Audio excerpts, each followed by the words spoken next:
You're paid quite a lot. For someone so quiet. That was the first sentence Ethan Blake ever said to me. No handshake, no greeting, no pretense of courtesy, just that. He leaned into the doorway of my office like he'd bought the air I was breathing and expected me to say thank you.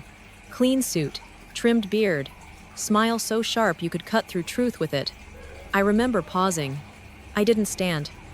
Didn't blink. Just looked at him, feeling the weight of every corporate slight I had ever absorbed suddenly condense into one moment. 4 seconds of silence. Then I turned to my screen and said, "Let me know when you're ready to review the system integrity protocol." He smirked and walked away, the way people do when they assume your silence means submission. That's when I knew what kind of man he was and what kind of problem he would become. My name is Nia Caldwell. I build things no one sees. The things that hold companies together in silence, while men like Ethan scribble dreams on whiteboards and call it innovation. I've spent the last 11 years as Director of Systems Architecture at Nexora Systems, a mid-sized tech firm in Atlanta that runs lean, talks big, and survives entirely because of infrastructure they don't fully understand. My job was not to dazzle it, was to prevent collapse. And I did it well. Not loudly, not politically, just clean work, quietly delivered. I didn't crave recognition. I wanted results. I wanted to be the kind of engineer my daughter, Amani, could point to and say, "My mommy built that." And for a long time, that was enough. When I first joined Nexora, it was still VeerCloud, barely functioning, tech debt piling up like bad loans, systems stitched together with spaghetti code and prayer. I walked in and realized the entire backend could collapse under a decent breeze. They didn't need a visionary, they needed a mechanic. And I was that. Black, quiet, brilliant, overqualified, and underestimated, just the right formula to be invisible and invaluable at the same time. So I got to work. I wrote protocols that rewired how our client systems talk to each other. I streamlined database architecture, rebuilt network security from scratch, and turned downtime into mythology. And I did it all, while knowing I'd never be on the company homepage. Then came the breach. 6 years ago, we lost control of client data healthcare info, no less. Thousands of records exposed. It was catastrophic. The boardroom was a fog of panic. Marketing had no plan. Legal wanted a scapegoat. Engineering was frozen. That was the day I said something I hadn't said before. We need to rebuild. Not patch, not bandage. Rebuild. I still remember the silence. Someone asked, "You mean tear it all down?" I nodded. From the core, Walter Daniels, the CEO at the time, turned to me and said, "How long?" I said, 3 months. He paused, then replied, "If anyone can do it, it's Nia." That was the closest thing to trust I'd ever been given. I built Helix in 90 days, a new architecture, modular, secure, scalable, resilient. I wrote documentation in triplicate, created internal sandboxes for dev teams, future-proofed the company. The system didn't just work, it sang. And when it launched, the numbers climbed. Clients stayed. Investors calmed. And the storm passed. But I wasn't naive. I knew systems age, and so does memory. I sat with Walter one afternoon and said, "I want the architecture licensed in my name." He didn't blink. He smiled. "Smart," he said. "We'll add it to your contract. Renewable every 3 years. Dual signature." And just like that, my safety net was written in legal ink. They could use Helix, but only with my signature on the dotted line every renewal cycle. It was protection. Quiet, legal, binding. Not because I didn't trust Walter, but because I didn't trust whoever came next. And then Ethan arrived. New CEO, new language, new game. The first week, he changed the name of my role. From director to tech lead. Said it was just org, chart simplification. Then came the meetings. Vision syncs. Agile swarms. Culture reboots. All noise. No substance. My teams were split and shuffled like cards. my authority quietly minimized. I watched as decisions about my systems were made in rooms I wasn't invited to. Once, I corrected him when he misquoted a Helix protocol in a meeting. He smirked and said, "We're past that layer now. Think bigger, Nia." Bigger. As if stable systems were small. Then one morning, I logged into the system's GitHub to review integration notes and saw the newest version of Helix had been pushed without my commit tag. I searched the metadata. Architecture identical. Permissions altered. My name gone. No attribution. Just silence where my fingerprints used to be. That moment cracked something in me I hadn't realized was holding. Not anger, not fear, just absence. They had started erasing me, quietly, line by line. That evening, Imani sat next to me watching an animated science show. One of the characters built rockets. She pointed and said, "That's what you do, right, Mommy? You build the stuff that works." I looked at her, smiled, said yes, but something inside me went still, because I had built something that worked. And now it was being stolen in silence. And I didn't even know if anyone would notice when I was gone. The day of the firing. It happened on a Thursday. The kind of Thursday that pretends to be normal. The sky was low and gray. The coffee machine in the break room was out of oat milk. And I had 3 unread messages from a junior dev asking permission to access an API I'd built 6 years ago. Everything was dull and humming until it wasn't. At 8:17 a.m., a calendar invite landed in my inbox. No agenda, no context. Just a title, Meeting with Ethan Blake. Time, 9 o'clock sharp. I stared at it for a moment. I had seen this before, seen it happen to others. That soft cruelty, the sudden schedule, the door closing behind someone like a sigh. But I still clicked, accept. At 8:59, I walked to the top floor, the click of my heels steady as a heartbeat. I opened the door. He didn't look up. "Nia," he said flatly, still scrolling his phone. He didn't offer a seat, didn't move. "We're restructuring," he continued, voice sterile, like he was reading a weather report. "Your position has been deemed redundant, effective immediately." I blinked once, then twice. Not because I didn't understand, because I did. Perfectly. I looked at him, and he finally looked back, and in that space between our eyes, I saw it. He didn't know. He didn't know what I built. He didn't know what I owned. He didn't know the cost of forgetting someone who wrote the floor plan. "You've had a good run," he added, as if offering a consolation prize. "We need new energy. You understand." I didn't speak. Not yet. I took one breath, then another, and then I smiled. Not wide, just enough. "Understood," I said quietly. I'm all,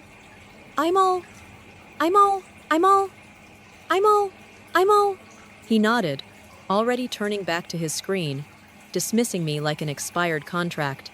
But what he didn't realize, what he never bothered to ask, was that the foundation he just deleted from payroll still had the keys to his entire kingdom. And this time, the lock wasn't on the server. It was on the law. Packing up? The quiet exit. I walked back to my office without a word.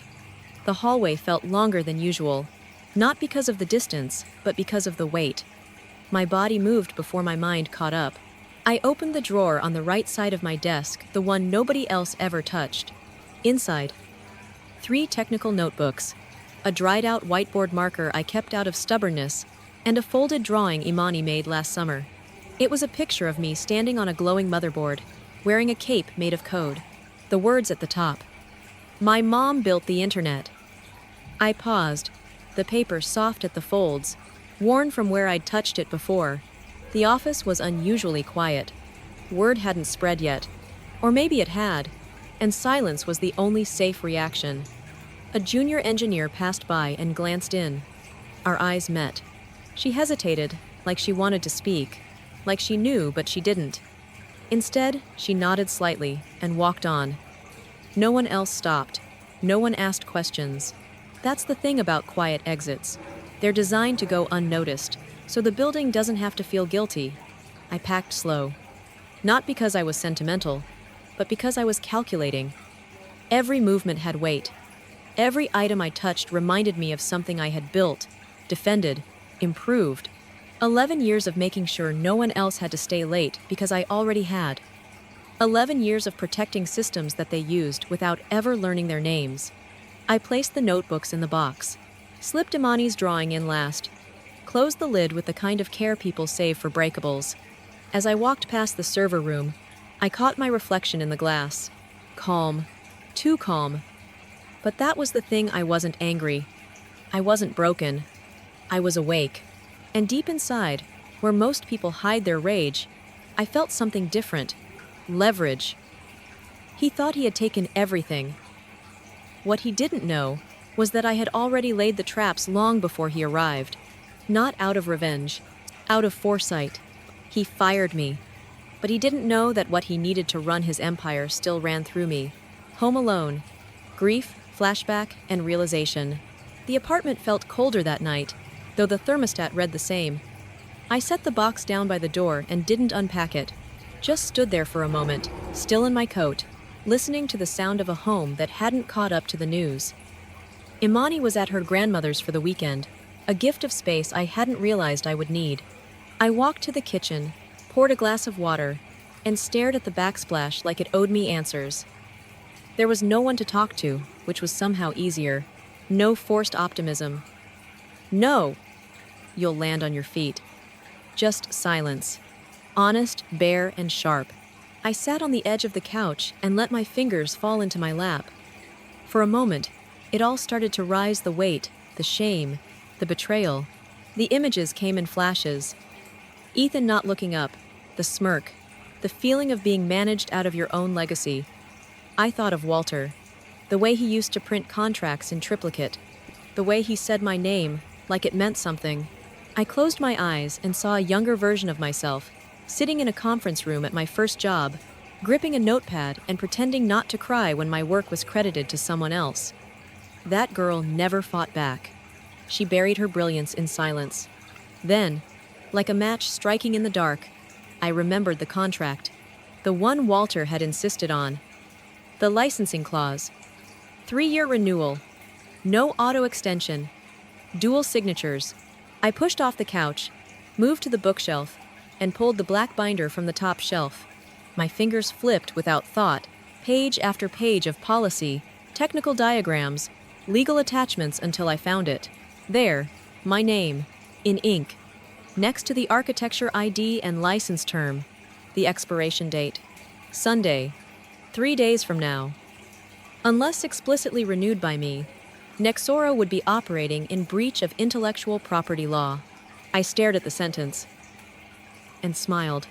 Ethan had fired me, but he hadn't revoked the one thing that mattered, because he couldn't. Because I still held the key, and for the first time all day, I didn't feel powerless. I felt prepared. The email, calm strike, and legal power.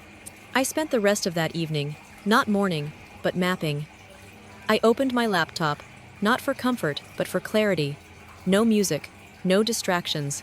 Just the pale blue glow of the screen and the steady beat of purpose humming in my chest.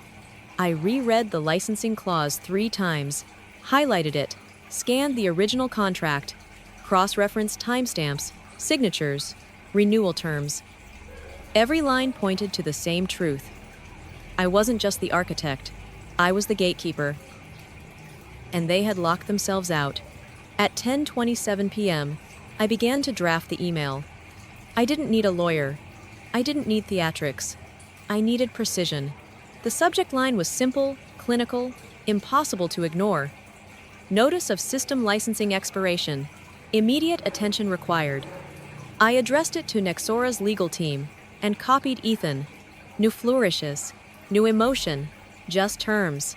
I outlined the contract clause, stated the date of expiration, and cited the intellectual property laws their operations would violate upon continued use.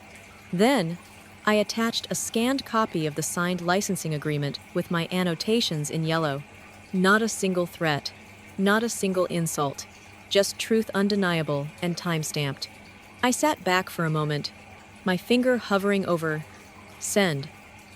I thought of all the times I had absorbed slights in silence, all the meetings I was left out of, all the moments I swallowed my fire to protect my place in a room that wasn't built for me. This wasn't revenge, it was reckoning. It was the sound of silence gaining volume. I clicked send. The email flew into the void. But something in me felt solid for the first time in days. Not relieved, certain. I knew how they'd react. Or rather, I knew how they wouldn't. There would be no immediate reply. No midnight panic. Because the arrogant never panic until the power cuts. They don't look at the hands holding the wires. They only scream when the lights go out. I closed my laptop and poured a glass of wine. The city flickered outside my window, unbothered and unaware. But I wasn't. They wouldn't see it coming. The calm before the crash. Saturday passed like a whisper. I walked along the Riverwalk downtown, phone buried deep in my coat pocket, untouched. The air was sharp, the sky pale, and every sound seemed further away than usual. I bought a coffee from a small stall where no one knew my name, then found a bench facing the water and watched as birds cut lazy arcs above the surface. It was the first day in years that no one needed me to explain a system failure or decrypt a line of legacy code. For once, I wasn't patching. I was preparing. By Sunday afternoon, the stillness had settled deeper. No emails, no calls, no urgent clarification from legal. Ethan hadn't replied. No one had. That was the most beautiful part. They didn't even realize the engine was missing its core. I pictured them gliding into Monday without a clue. I knew what would happen. Helix was coded with layered dependencies, subtle, recursive, airtight. They wouldn't notice the missing license until they hit the boot sequence. Then it would cascade. I opened my laptop just once that evening. Not to check on them, but to finalize my own archive. Version logs, integration maps, architectural diagrams, everything dated, documented, and exported to my private drive. Not because I had something to prove, because I wanted to leave no question about who built what. This wasn't ego, this was evidence. At 11:59 p.m., I sat in the dark with a glass of wine in hand and my eyes on the clock. As the second hand clicked past midnight, the license expired. Legally, officially, irreversibly, Nexora no longer had the right to operate the system they had tried to erase me from. And they didn't even know. I leaned back, let the last sip of wine wash over my tongue, and whispered into the silence, "Let the games begin." Monday mayhem, the system collapse. Monday morning began like any other. Imani's lunch was packed. The apartment smelled faintly of toast and jasmine tea. The sun leaked through the blinds in quiet streaks, soft and golden. I didn't check my phone at first. I didn't need to. The silence before the storm was part of the symphony.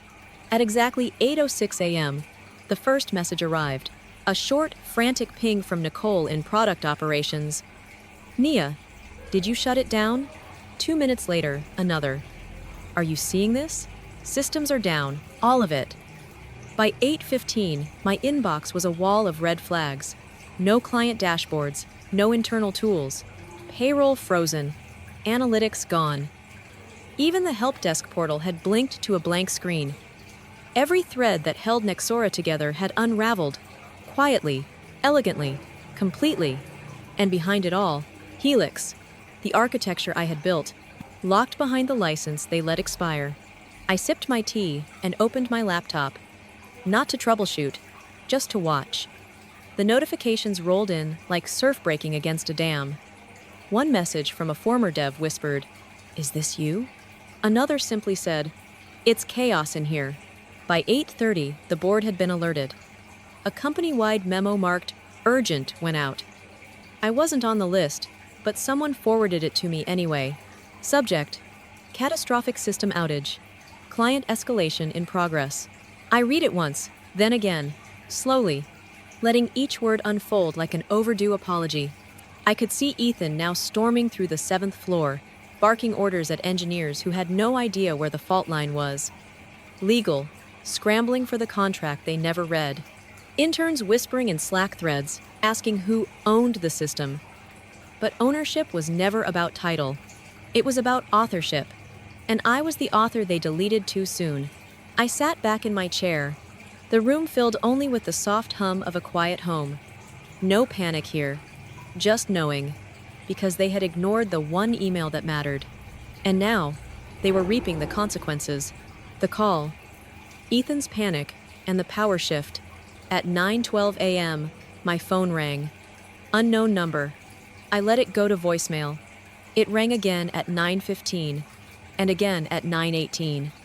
The fourth time, I picked up. Nia. Ethan's voice snapped through the line, tight with panic. Gone was the smug calm. In its place, fray, breath, and the unmistakable pitch of a man who had lost control. We need to talk, he said quickly. The system, it's down. Everything. Clients are furious. Legal is losing it. We need your help. I stayed quiet for a beat, just long enough for him to feel it. I'm sure you do, I said. He paused, then fumbled. I may have misread the situation. That licensing clause. It wasn't flagged for me. I didn't know. That tends to happen, I said. When you fire people without understanding what they actually do. Another pause. Longer this time. I imagined him pacing in his glass office, sweat ghosting the back of his collar.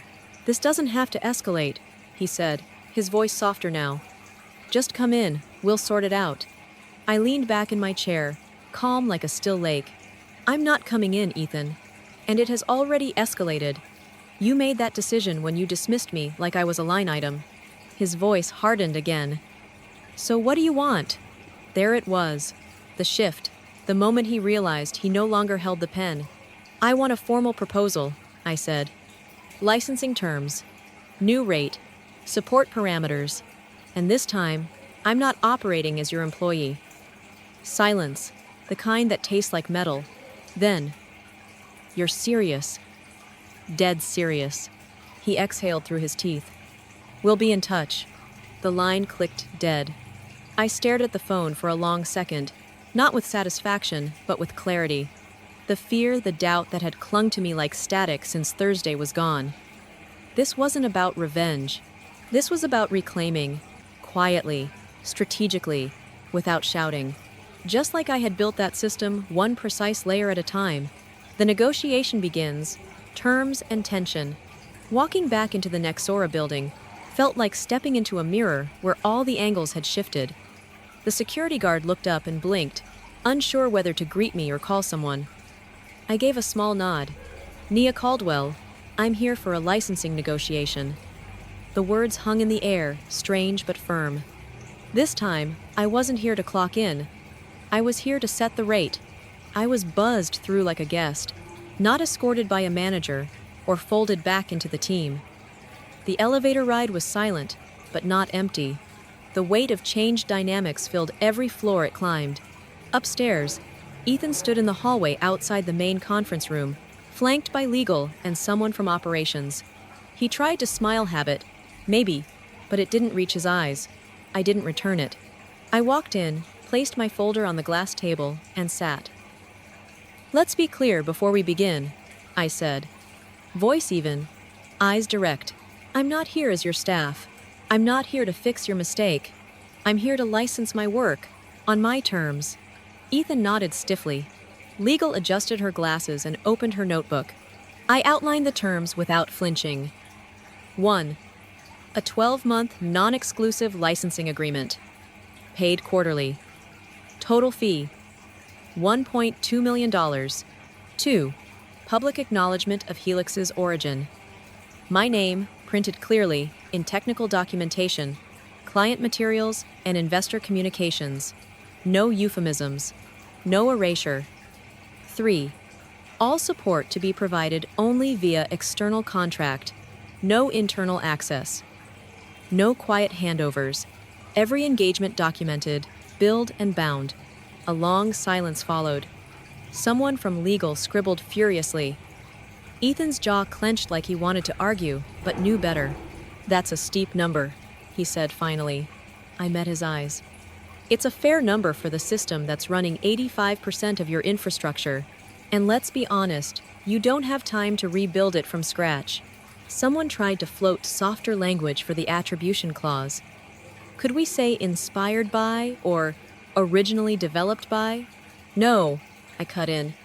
You fired me, called me redundant. You will now say my name, loud, and in print. They didn't argue after that. Boardroom reckoning. The truth comes out. 2 days later, the board summoned me. Not Ethan, me. The invitation came through a terse email. We'd like your perspective before finalizing next steps. No flair, no apologies. Just a tone that suggested they knew something had shifted, and they were ready to hear it. I didn't dress for war. No blazer, no heels. Just a navy dress, a clean notebook, and a calm I hadn't felt in years. When I entered the boardroom, the air was colder than I remembered. The glass table stretched across the room like a frozen river. Eyes followed me, flicking between politeness and regret. Ethan sat 2 seats down, pale and quiet. The board chair, a silver-haired man known for gutting startups with a single glance, opened the meeting. Miss Caldwell, thank you for coming. We'd appreciate your insight regarding the recent disruption. I stood, walked slowly to the head of the table, and let the silence build. Not dramatic, just dense enough that when I spoke, every syllable landed. Nexora's success over the past 5 years was built on an architecture designed to be scalable, secure, and resilient. I know because I built it. I let that sit, undiluted. But systems are more than code, I continued. They are made of people.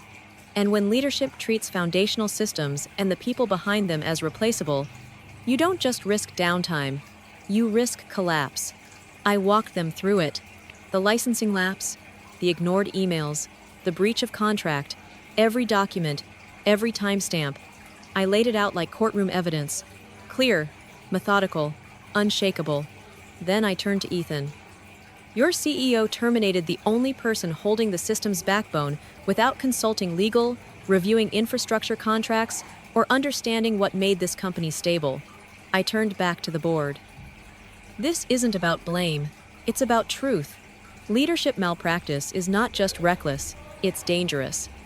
Had this happened during an audit or a federal compliance window, we'd be talking about lawsuits, fines, public scandal.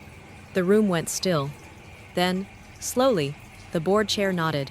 If you were in leadership today, Miss Caldwell, he asked quietly, how would you rebuild trust? I didn't hesitate. You start by telling the truth. You name what was lost. And you stop mistaking vision statements for stability. Aftermath, power shift, and quiet victory. I didn't even make it home before the fallout began. As I sat at a red light, my phone buzzed again and again. Messages from old colleagues, pings from LinkedIn, even 2 emails from board members. Word had moved faster than I expected, faster than Ethan could try to spin it. By the time I parked in front of my building, the headlines were already forming on Nexora's internal bulletin. Effective immediately, Ethan Blake has been placed on administrative leave, pending further review. Administrative leave. Everyone knew what that meant. It was the corporate version of clearing someone's desk without making a scene. A graceful fall before the push. I stood in my kitchen, coat still on, keys in hand, and stared at the message. I didn't feel triumphant. I didn't even feel vindicated. What I felt was smaller and steadier. Closure. 2 days later, the company released a broader statement. This one had my name printed clearly, unmistakably. We recognize Nia Caldwell as the architect behind Nexora's foundational platform. Her innovation and leadership have been critical to the company's success and stability. That single paragraph hit harder than any severance check or apology ever could. Not because it elevated me, but because it documented me. It named what was true. Finally, irrefutably, I agreed to a 90-day transition contract, consulting only. My rate was premium. My hours were mine. No 8 a.m. scramble calls. No fire drills disguised as urgent team syncs. No pretending not to see the rot. I answered only to the board. And for the first time in years, I worked without needing to armor myself. People looked me in the eye again. Not with pity, with recognition, not with tight smiles, with respect. Ethan, meanwhile, vanished. No farewell memo, no last day lunch, just empty space and a trail of missed alarms. I heard he tried to spin his decision as a bold strategy for innovation, but the numbers were unforgiving. System outage losses, client churn, legal liabilities. You can bluff a lot in tech, but you can't bluff 3 days of total system failure, Foundry insights, rebirth, and new legacy. Starting my own firm wasn't a revenge plot. It was a quiet realization that took shape somewhere between resignation and clarity. I filed the paperwork under the name that felt both like future and foundation, Foundry Insights. The office was small 11th floor, just enough windows to feel open, just enough quiet to think clearly. No ping-pong table, no neon mission statements, just clean lines, warm light, and a whiteboard that ran the length of the far wall. For the first week, it was just me and my laptop. But word spread. 2 former teammates reached out within days. "Do you have space for us?" they asked. I did. Then came the resumes. Mid-level engineers, junior devs, systems architects.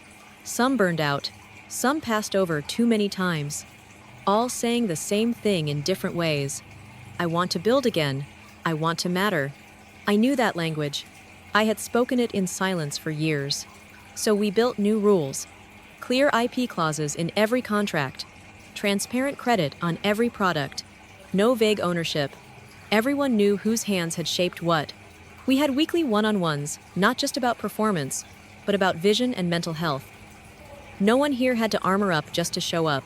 One morning, I overheard 2 junior engineers whispering in the kitchen. "She actually listens," one said, almost in disbelief. Like she gets it. I didn't interrupt. I just poured my coffee and let them keep talking. Because that was the point. We weren't building a startup. We were building sanctuary. A space where invisible labor wasn't just recognized, it was protected. Where black brilliance didn't have to shout to be seen. Where no one would ever again have to choose between code and dignity. I used to believe legacy was loud. That it came from applause or awards. But Foundry taught me something softer and more honest. Sometimes, legacy is built quietly, in the still hours, through every system you held together, while others took the credit. Final message. Recognition and collective call. On my final day as a consultant, there were no balloons, no awkward break room cake, just a quiet goodbye and a thank you note from the board. Thank you for restoring what was nearly lost, and for reminding us what leadership looks like. It was 2 sentences, but it was enough, because it was clear. And it was true.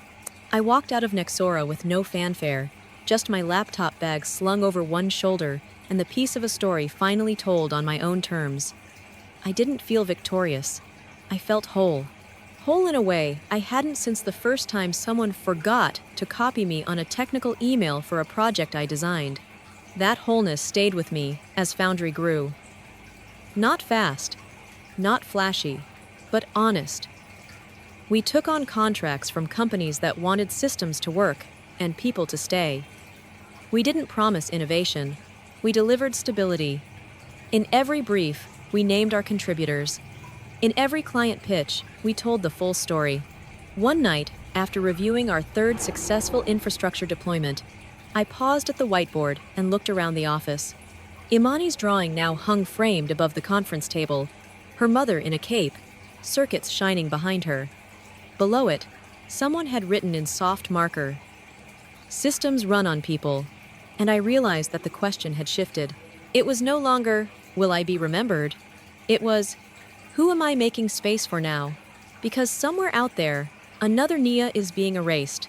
Another name is being dropped from credits. Another system is being saved quietly by someone who will never be thanked. To them, I say this: you're not invisible, you're essential. What you built matters, even if they try to forget your name. So drop your story below. If you've ever been underestimated, overlooked, or quietly replaced while holding everything together, let your voice be heard. Because recognition isn't just about applause, it's about the record. And our stories belong in the ledger. They fired me, but I held the system, and now I hold the pen.